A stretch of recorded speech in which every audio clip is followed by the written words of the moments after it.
अस्सलाम वालेकुम everyone, hope so you all are fine and doing great. आज की हमारी वीडियो अमेरिकन लिटरेचर से रिलेटेड है, जिसमें हम एक African slave and American writer Philip Wheatley की एक poem on being brought from Africa to America को डिस्कस करेंगे। सबसे पहले आप लोग अपने माइंड में ये बात रख लीजिएगा कि जो फिलिप व्हिटली हैं वो एक यंग अफ्रीकन स्लेव थे जिनको अफ्रीका से अमेरिका डिपोर्ट किया गया था 18th सेंचुरी में। अब यहाँ से हम अपनी पोइम की समरी पे बात करेंगे। ये बहुत छोटी सी पोइम है जिसमें 8 स्टैंजास हैं। ये एक स्पिरिचुअल एक्सप्लोरेशन है जो स्पीकर ने एज ए स्लेव एक्सपीरियंस की है। यहाँ पे स्पीकर कहते हैं कि भाई मुझे अफ्रीका से अमेरिका शिफ्ट किया गया था, और स्पीकर अपनी नेटिव लैंड को यानी कि अफ्रीका को पैगन लैंड कह रहे हैं। पैगन लैंड बेसिकली यहाँ पे डिपिक्ट कर रही है एक रिलीजन फ्री लैंड, कि जहाँ पर कोई रिलीजियस एक्टिविटीज परफॉर्म नहीं की जाती थी, जहाँ पे कोई स्पेसिफिक रिलीजन नहीं था कम्युनिटी का। और वो कहते हैं कि भाई मैं अपनी पैगन लैंड से एक क्रिश्चियनिटी के शोर पे आ गया हूँ, जहाँ पर क्रिश्चियनिटी जो है वो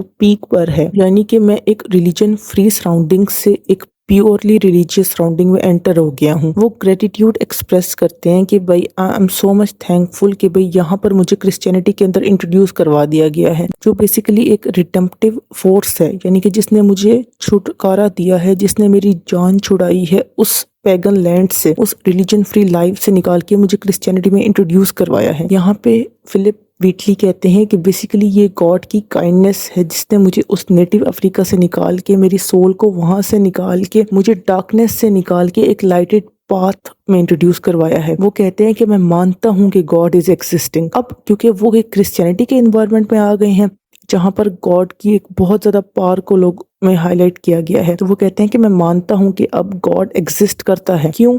क्योंकि पहले वो बहुत हार्डशिप्स, बहुत ज्यादा फेलियर फेस कर रहे थे, जिसकी वजह से ना गॉड के ऊपर से उनका यकीन उठ गया था। उस टाइम पर कोई एक स्पेसिफिक गॉड नहीं था उनके पास। अब क्रिश्चियनिटी में आने के बाद वो कहते हैं कि भाई गॉड है, गॉड की एग्जिस्टेंस पे मेरा यकीन है अब, और वही गॉड है जिसने मुझे सेव किया है, जो मेरा सेवियर है। वो कहते हैं कि उस टाइम पर मैं सेल्वेशन को समझता नहीं था, मुझे पता ही नहीं था कि मेरी यहाँ से जान कैसे छूटेगी, मैं कैसे खुद को फ्री कर पाऊंगा। लेकिन अब मैं ये समझता हूँ कि बेसिकली गॉड ने मुझे उस हालात से निकालकर क्रिश्चियनिटी में इंट्रोड्यूस करवाया है। वो कहते हैं कि कुछ लोग हमारी ब्लैक कम्युनिटी को ऐसे देखते थे कि जैसे हम उनके ऊपर कोई इंसल्ट है, यानी कि तौहीन है, कंटेम्प्ट है। यहाँ पे फिलिप व्हिटली कहते हैं कि बेसिकली कुछ लोग ब्लैक कम्युनिटी को क्रिमिनल्स कंसीडर करते थे, कुछ लोग ब्लैक कम्युनिटी को एक नेगेटिविटी का सिंबल कंसीडर करते थे। वो लोग कहते थे कि basically we have the wicked skin, यानी कि हम लोगों की जो स्किन है ना वो इविल स्पिरिट देती है लोगों को, उससे इविल वाइब्स आती हैं, यानी कि जो हमारा स्किन कलर है उससे लोगों को नेगेटिव इंस्पिरेशन मिलती है।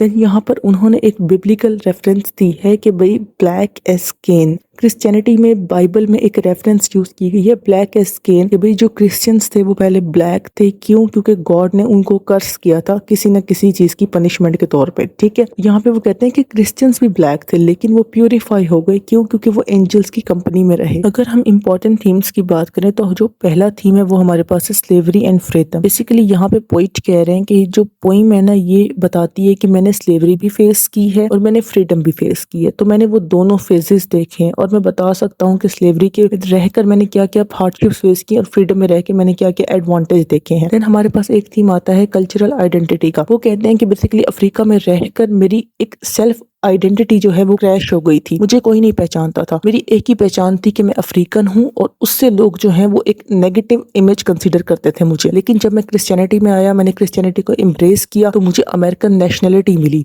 तो यहाँ पर मेरी एक इमेज दुनिया के सामने आई। देन वो कहते हैं कि एक क्रिश्चियनिटी एंड रिडेम्पशन का थीम है कि बेसिकली लोगों की ये इमेज बनी हुई थी जो अफ्रीकन्स हैं वो क्रिमिनल्स हैं, जो अफ्रीकन्स हैं वो बहुत ज्यादा सिन कमिट करते हैं, वो बहुत ज्यादा मिस्टेक्स कमिट करते हैं अपनी लाइफ में। तो जब मैं क्रिश्चियनिटी में आया तो मुझे यही लगता था, क्योंकि मैं एक ब्लैक कम्युनिटी से बिलोंग करता था, तो मुझे लगता था कि मैंने बहुत ज्यादा क्राइम्स कमिट किए हैं, तो अब मुझे रिडेम्प करना पड़ेगा, अब मुझे रिग्रेट है उन सब चीजों का, तो अब मैं माफी मांगूंगा गॉड से, मैं अपोलोजाइज करूंगा। तो वो कहते हैं कि बेसिकली क्रिश्चियनिटी ने मुझे मौका दिया रिडेम्पशन का, कि अब मैं खुद को कन्वर्ट करूंगा, अपनी सारी पुरानी गलतियों की माफी मांगकर मैं खुद को एक न्यू लाइटेड पाथ के ऊपर लेकर आऊंगा और एक न्यू जिंदगी स्टार्ट करूंगा अपनी। यहाँ पर मेटाफर यूज किए गए हैं जैसे कि पैगन लैंड या क्रिश्चियन शोर का कॉन्सेप्ट है, इमेजरी यूज की गई है, एक विविड डिस्क्रिप्शन दी गई है हमारे पास नेटिव लैंड की और एक न्यू सराउंडिंग्स की। कुछ अल्यूजन है यहाँ पर जहाँ पे हमारे पास एक क्रिश्चियनिटी का रेफरेंस है या एक रिडेम्पशन का आइडिया दिया गया है। तो hope you get the clear understanding of this poem. Thank you so much for your time. Allah Hafiz.